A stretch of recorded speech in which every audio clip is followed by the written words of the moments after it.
Hello guys, welcome back to the YouTube. आज के video में हम देखने वाले हैं इंट्रोडक्शन टू इकोनॉमिक। यस दोस्तों, क्लास 9 के बच्चे, आपके ज्योग्राफी में एक चैप्टर है जो इकोनॉमिक्स के रिलेटेड है। तो वो चैप्टर को मैंने ये कवर अप किया है इस वीडियो में। तो इस वीडियो को टिल एंड तक देखना दोस्तों, बहुत यूज़फुल एंड हेल्पफुल होगा। आपको ये पीडीएफ मिल जाएगा आपको टेलीग्राम ग्रुप में। आप जाके प्लेलिस्ट में चेक कीजिए और लिंक को क्लिक करके ज्वाइन कीजिए। चलो स्टार्ट करते हैं। फर्स्ट ऑफ ऑल, आपको पता होना चाहिए कि इकोनॉमिक के पापा कौन हैं। Yes friends, who is the father of economic? That is Adam Smith. Yes friends, Adam Smith है ना, वो है इकोनॉमिक के पापा। अभी मैंने यहाँ एक एक्स्ट्रा नॉलेज दिया है जो आप सिर्फ सुन लीजिए, लिखने का नहीं है। इकोनॉमिक्स के दो ब्रांचेस होते हैं, एक माइक्रो इकोनॉमिक और एक मैक्रो इकोनॉमिक। बहुत सारे प्रोफेशनल ने दिया है, एक गॉर्डसन है और एक अल्फ्रेड मार्शल है, जो माइक्रो इकोनॉमिक को ब्रीफली बताते हैं, डिमांड सप्लाई वो सब चीज़ें। ओके, ये सब सिर्फ एक्स्ट्रा नॉलेज था। अभी आगे जाते हैं। इकोनॉमिक किस वर्ड में वो डिराइव्ड हुआ है? इकोनॉमिक कहाँ से आया है, कौन से वर्ड में आया है? फर्स्ट ऑफ ऑल, इकोनॉमिक एक ग्रीक वर्ड में आया है, दैट इज़ ओकिनोमा, जिसका मीनिंग होता है फैमिली मैनेजमेंट। यस दोस्तों, सही सुने, ये एक ग्रीक वर्ड से आया है ओकिनोमा, जो इसका मतलब होता है family management.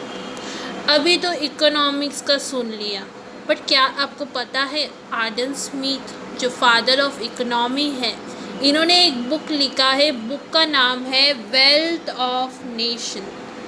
Wealth of nation. Now आगे जाते हैं। वेल्थ ऑफ नेशन है ना, वो कब आया? 1776 में। ओके, और इकोनॉमिक को हम आदम स्मिथ में उसमें डिफ़ाइन किया कि वो एक साइंस है ऑफ वेल्थ का। ओके, आपको ये समझा। नाउ इकोनॉमिक्स में 4 चीज़ें इम्पॉर्टेंट होती है: time, money, labour and land.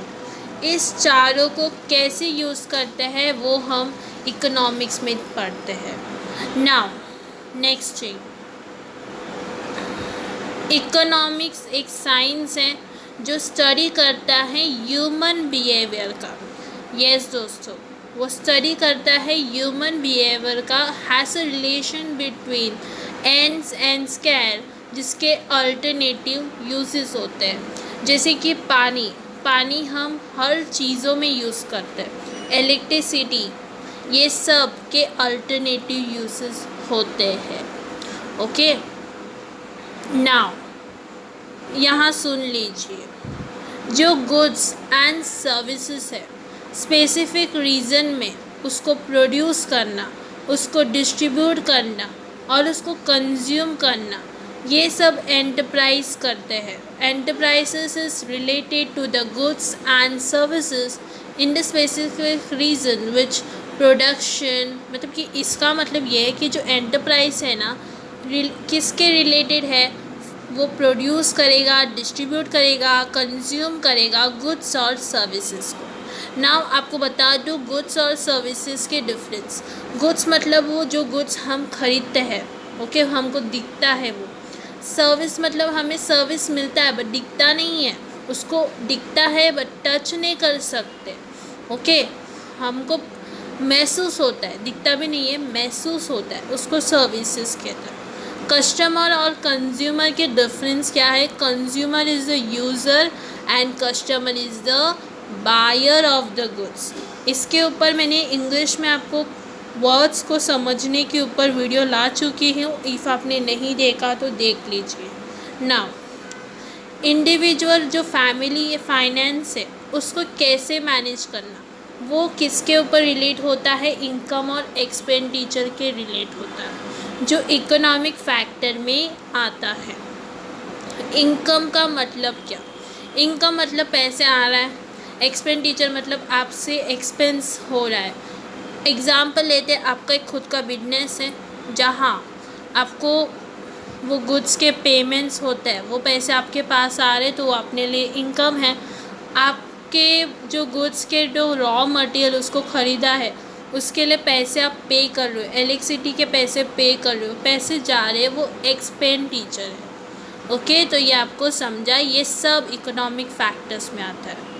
It can be a individual, it can be a individual and family finance. Now types of economy, सुन लीजिए, 3 टाइप्स के होते हैं, capitalist economy, socialist economy, mixed economy. Capitalist economy was adopted, किस country ने adopt किया? Germany ने, Japan ने और यूएसए ने। और सोशलिस्ट इकोनॉमी चाइना और रशिया ने इसको अडॉप्ट किया। और mixed economy India, UK and Sweden ने अपनाया है। अभी कैपिटलिस्ट इकोनॉमी का एम क्या है?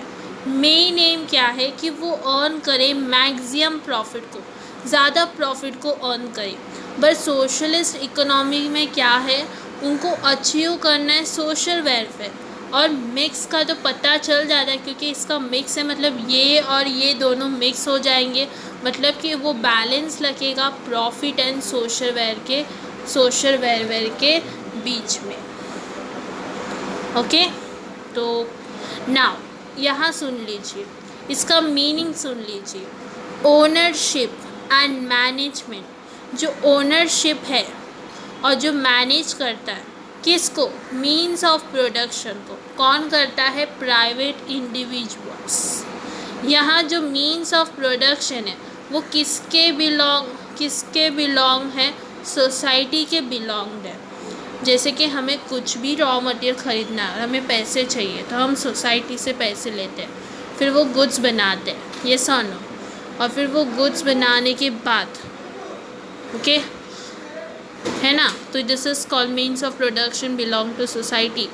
और ये कौन कंट्रोल करता है? Government control. नाउ यहाँ जो मिक्स इकोनॉमी है, it is the coexistence of private and public sectors. Private और पब्लिक सेक्टर्स यहाँ आएगा। ओके, सिर्फ आपको पता होना चाहिए कि जो यहाँ private individuals, government control and यहाँ public and private sectors. Uses of economic, it is a important, economics एक इम्पॉर्टेंट सोशल सब्जेक्ट है। इसको कहाँ कहाँ हम यूज़ करते हैं? Large scale in agriculture, trade में, फाइनेंस में, एडमिनिस्ट्रेशन, लॉ और डेली लाइफ में हम यूज़ करते हैं।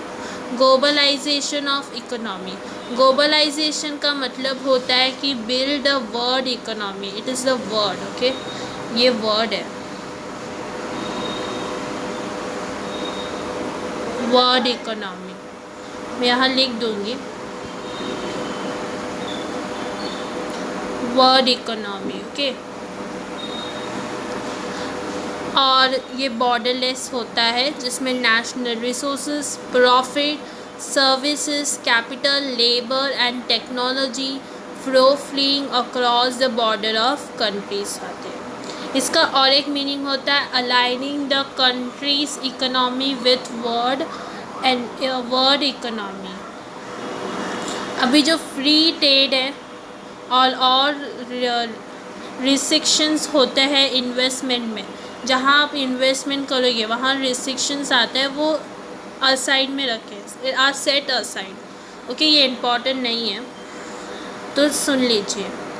ग्लोबलाइजेशन का मतलब जो नेशनल रिसोर्सेज जब मैन लोग नहीं बना सकते, we get from nature, profit, services देना, कैपिटल, यहाँ कैपिटल जो बिजनेसमैन होता है, बिजनेस में पैसा लेता है, पैसे लेके आता है, लेता नहीं, लेके आता है, उसको कैपिटल। फिर लेबर्स जो काम करते हैं, वर्कर्स, वो, एंड टेक्नोलॉजीज, अभी तो टेक्नोलॉजीज बहुत बढ़ रहा है, okay, so this are the globalisation of economy में आता है सब। नाउ उसके मेन फंक्शंस क्या है? उसके मेन फंक्शन से आपको पता चलेगा कि ग्लोबलाइजेशन ऑफ इकोनॉमी क्या है। फर्स्ट ऑफ ऑल प्रोडक्ट को डिसाइड करना, कौन से प्रोडक्ट आएगा उसका डिसीजन लेना इज़ इम्पॉर्टेंट। अभी प्रोडक्ट तो डिसाइड हो गया, कितना बनाना है वो भी पता होना चाहिए। जैसे कि आपने बोला कि अपने वर्कर्स को कि आप 80 फ़ोन्स बनाओ, बट आपने रिसर्च नहीं किया कि ये फ़ोन फेमस होने वाला है कि नहीं, कोई ख़रीदने वाला है नहीं। बट जब मार्केट में गया सिर्फ 3 फ़ोन्स वॉज सेल, आपको वेस्टेज हो गया। 80 फ़ोन्स में आपके बहुत सारे पैसे खर्च हो गए, अभी वो वेस्ट हो गया। आपको जिनसे पैसे लिए उनको भी वापस देना है। तो इसलिए सोच समझ कर रिसर्च करते हुए आपको क्वांटिटी को डिसाइड करना है प्रोडक्शन के टाइम में, कितना फ़ोन को प्रोड्यूस करेंगे। बहुत सारे लोग कम फ़ोन को प्रोड्यूस करते हैं, एग्जांपल लेते हैं 25, और उसमें से हम लोग को पता चला इसका ज़्यादा डिमांड है तो ही ज़्यादा प्रोडक्शन करते हैं। ओके, तो ऐसा होता है। सेकेंड आता है minimising the production cost. Minimising the production cost मतलब कि हम देखते हैं कि बिजनेसेस में सब देखते हैं कि जहाँ हम प्रोडक्शन देते हैं वहाँ हमें कम पैसे से हो। जैसे कि लेते हैं महाराष्ट्र ने मुंबई एंड पूना लेते हैं। यहाँ मुझे पता चल रहा है कि मुंबई में मुझे सिर्फ 1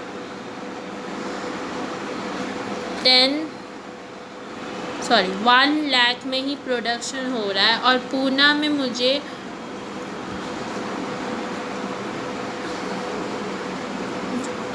पूना में मुझे 3 करोड़ स्पेंड पर रहेगा प्रोडक्शन कॉस्ट के लिए। तो मैं किसको सिलेक्ट करूँगी? मुंबई को। क्यों? ये एग्जांपल है, रियलिटी ऐसा नहीं होता है, कम ज़्यादा पैसे वहाँ होते हैं। जैसे कि एग्जांपल लेती हूँ, चलो मुंबई में मुझे सिर्फ 3 करोड़ स्पेंड करना पड़ेगा फॉर प्रोडक्शन, और पूना में मुझे 10 करोड़ स्पेंड करना पड़ेगा। तो आप कौन सा सिलेक्ट करोगे? मुंबई को, क्योंकि it is minimising the production cost. हम लोग का प्रोडक्शन कॉस्ट कम हो रहा है।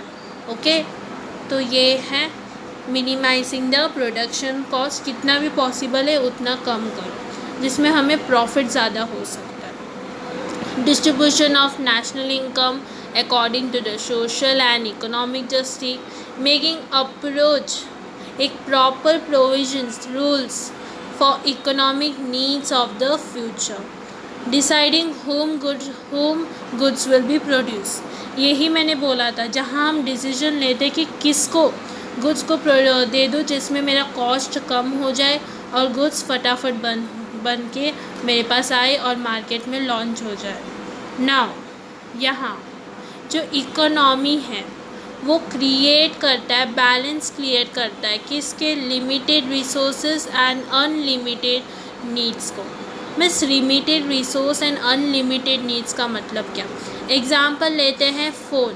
अभी आपको फ़ोन चाहिए, फिर लैपटॉप चाहिए, बहुत सारी चीज़ें आती हैं, बट आपकी फ़ोन 50,000 में आएगी, फिर लैपटॉप आपके 5 लाख में आएगी। ऐसे आपको पता चल रहा है, बट आपके पास सिर्फ 10,000 के पैसे, तो लिमिट रिसोर्सेस है, कम रिसोर्स है, बट अनलिमिटेड नीड्स है। मेरे तो जो वांट्स है वो इंक्रीज़ हो रहा है, मुझे ये चीज़ चाहिए, वो चीज़ चाहिए, ये चाहिए, वो चाहिए, बट मेरे पास लिमिटेड रिसोर्स है। अंडरस्टूड? सो ये बैलेंस क्रिएट करता है लिमिटेड रिसोर्सेस और अनलिमिटेड नीड्स के अंदर। समझा आपको? तो आई थिंक आज आपको समझा होगा ये चैप्टर को, तो वेरी इम्पॉर्टेंट था। यस और नो? ग्लोबलाइजेशन का मतलब होता है building a world economy. Okay, world economy को वो बिल्ड करता है जहाँ नेशनल रिसोर्सेज ये सब चीज़ें आती है, ये आपको याद रखना है। आई थिंक आज आपको ये समझा होगा, एंड आई थिंक आपको ये वीडियो अच्छा लगा होगा। अच्छा लगा तो लाइक कीजिए, अपने फ्रेंड्स को शेयर कीजिए। एंड करने के पहले मैं कहना चाहूँगी, यहाँ आप देख सकते हो पहले ही अनन्या नायक ने ये वीडियो बनाया था, और इस वीडियो को आप अभी तक नहीं देखे तो देख लीजिए। इस वीडियो में भी उन्होंने थोड़ा सा एक्सप्लेनेशन दिया है, और ये आपका रिवीजन हो जाएगा चैप्टर 9 चैप्टर 8 वाला इंट्रोडक्शन टू इकोनॉमिक्स। तो ये वीडियो को देखना मत भूलिए और ज्वाइन करना भी मत भूलिए टेलीग्राम ग्रुप में, और उनके चैनल को सब्सक्राइब करना भी मत भूलिए। यहाँ आपको मिल जाएंगे पीडीएफ्स, आप यहाँ देख सकते हो चैप्टर 6 के ऊपर पीडीएफ मिला है, चैप्टर 2 के ऊपर भी मैंने अपलोड किया है, फिर बहुत सारे चैप्टर 2 के है, तो ये चीज़ आप देख लेना। टाइप्स ऑफ सेंटेंस भी मैंने अपलोड किया है, क्रिस्टिकल अप्रिसिएशन, सब कुछ आपको यहाँ मिलने वाला है। तो इफ़ आपने ज्वाइन नहीं किया तो ज्वाइन कर लीजिए।